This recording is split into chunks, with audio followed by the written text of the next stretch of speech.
এখন ব্যাপারটা হচ্ছে রোড আপনি যতই সতর্ক থাকেন,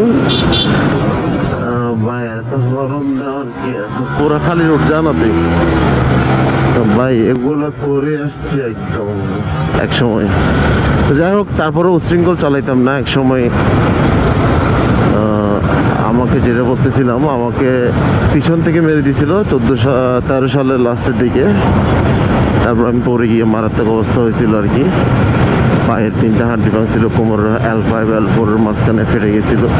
এখন আপনি যতই সতর্ক থাকেন আরেকজন মেরে দিবে, এই আর কি ব্যাপারগুলো বলতেছিলাম। যেটা এই যে এখানে অলরেডি একটা সিএনজিকে মেরে দিছে, মারামারি চলতেছে রোডে। কখন যে কি হয়ে যায় আসলে একমাত্র আল্লাহ জানে। এটা একদমই টেস্ট ড্রাইভ,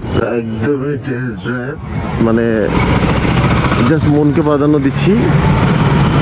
ঘুরতে ইচ্ছে হয়েছে, কয়েকদিন ধরে চিন্তা করতেছি বাইক নিয়ে বেরোবো, ওই জন্য বের হয়েছি।